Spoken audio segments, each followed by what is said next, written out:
Hi, my name is Nimantha Siriwardana. I'm going to talk a little bit today about MetaCask. The idea behind MetaCask is to bring whiskey to the digital age. So firstly, let me give you a quick introduction to who we are. We're a group that's made up of a bunch of whiskey guys and a crypto guy. The whiskey guys come from a broker in the UK called VCL Vintners. They basically have been selling whiskey casks as an investment. And also a collectible item for the last 10 years. Stuart Thom there is the managing director, and he's also the CEO of MetaCask and effectively a co-founder of MetaCask. Myself, Nimantha Siriwardana, is the CTO and the other co-founder of MetaCask. My background is mainly from crypto trading. So I was at a company called GSR, who basically did market making in the digital asset space for some time. Earlier this year, we both got together, and then we decided that this space was worth looking at and seeing how we can apply blockchain technology to what Stuart has been doing with his company for the last 10 years. And that's really effectively where MetaCask was born from.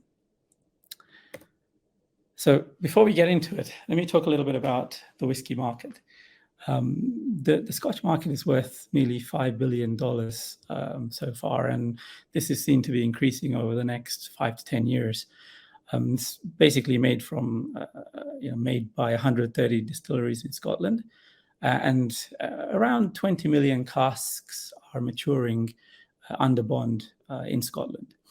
And really, I guess one of the most important aspects that people have to remember is that to be a Scotch cask, it has to be at least 3 years old. And collectors and investors actually can buy these casks directly from the distilleries and also from brokers like VCL Vintners. Now, you might ask, why would you buy a whiskey cask? Well, actually, a cask is an appreciating asset. And so often, if you buy it early enough, you can see a nice return, maybe 10, 15, 20 years down the line when you eventually come to sell the cask, right? And so you can imagine that you can build a portfolio of these casks, and people often use these things to build retirement portfolios, for example, right? One of the nice things about this particular asset class is that it is appreciating, but it's also at the same time a wasting asset. What that means is that over time, the actual liquid in the cask reduces as the alcohol evaporates, right? And as a result, there are some tax benefits for holding on to these kinds of assets. Often in the UK, for example, you don't pay capital gains tax on this asset because it is considered a wasting asset. Now, as a collector, you can actually buy casks that range from, let's say, 50 bottles all the way up to potentially 600 bottles. So these are like the really big casks that are available. Often the 600 bottle casks tend to be pretty rare. When you buy these casks, they tend to mature over a lifetime, somewhere between 12 and 50 years. So, for example, some of the oldest casks that VCL have are around 50 to 54 years old, and they're ready almost now for bottling. Some may be able to be held a little bit longer, but often what happens is you test the cask and check that everything is good before you actually have it bottled. Right? How does it work? Well, each cask is actually unique. There's actually a unique reference number given to these casks, and they're all held in these bonded facilities, warehouses, and distilleries. Right? Now, only licensed brokers such as VCL are actually allowed to sell casks. And as a collector, if you want to buy a cask, what happens is that you ask VCL to execute a delivery order, which is executed by paper mail, not email, not even DocuSign, paper mail, right? And this transaction is a three-way transaction between the broker, yourself as the buyer, and a bonded facility, right? Once it's executed, then you own the cask at the facility. So it's in your name, right? And that's the gold standard for recording ownership of casks. Sometimes brokers will bypass this and they'll simply give you a proof of ownership certificate. But the downside of this is that the facility doesn't know that you're the actual owner. They think that the broker is the owner and the broker is actually managing the cask. Finally, you can't take the cask home. It's actually illegal. You cannot take the cask out of Scotland. Is it broken? Well, this ecosystem has been working for decades, right? But the main downside of it is really slow and extremely inefficient. Everything is done by paper, and there's absolutely no provenance. You have to do a lot of research to figure out who owned a particular cask in the past, because none of this information is really available, as different brokers will use different standards for the actual delivery order, right? The broker issued proof of ownership, the proof of ownership certificate, is really only as good as their internal database. And actually in the past, there have been several high profile scams related to this, where a broker would issue a certificate and then often would go off and resell the cask again to somebody else, right? So there are downsides to effectively using this proof of ownership from the broker. Bonded facilities, they have to maintain records of who owns each cask, and these actually have to be reported to the revenue services in the UK. And you can imagine that this is a reporting nightmare, because on a monthly basis, they've got to go and tell the HMRC in the UK, these are the people who own these casks. And as a result, it becomes really difficult to scale this particular ecosystem. And so collecting is often relegated just to like the really unique and rare casks. And did I say it was slow? Well, it takes months to buy a cask right now. If you can imagine, it's all done using paper mail.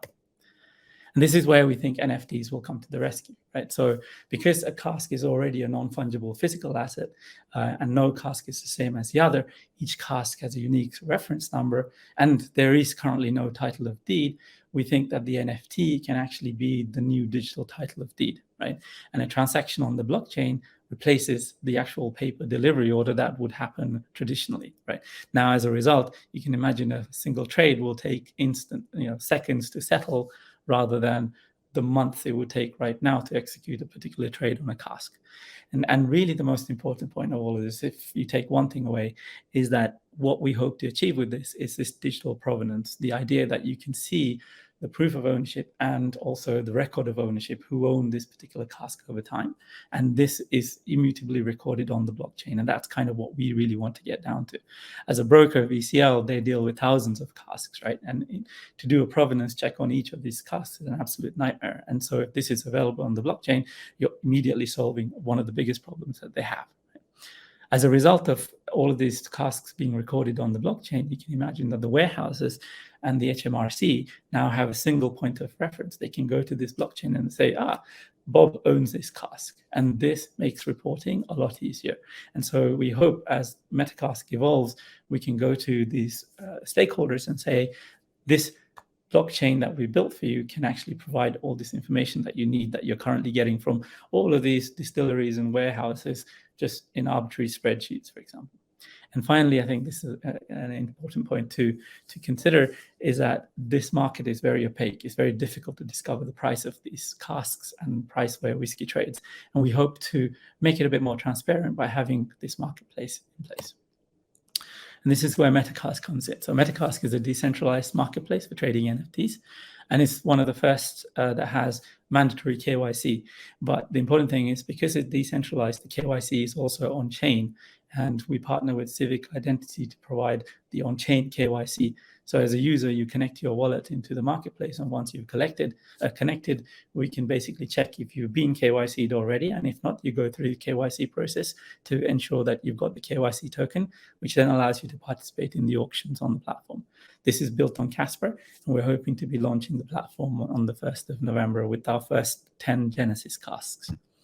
Now, the most interesting thing about what we're doing is to prove that this whole mechanism works, is we're actually executing a launch auction, which is happening next week. So between the 18th and the 22nd of October. And this is a very special 1991 Macallan cask, which is 30 years old and is actually 600 bottle cask. And we've paired this with a one-of-one artwork from Trevor Jones. And this is available as an auction just to prove that the concept works. And the goal going forward is that we'll make sure that when we have special ultra rare casks like this, we will take a similar mechanism where we pair it with a piece of artwork. So not only do you own the piece of art, which is effectively the label of the cask, you have this obviously physical asset, which is the most valuable element in this. Thank you very much for taking the time to listen to what MetaCask is all about, and we hope you have fun trading casks.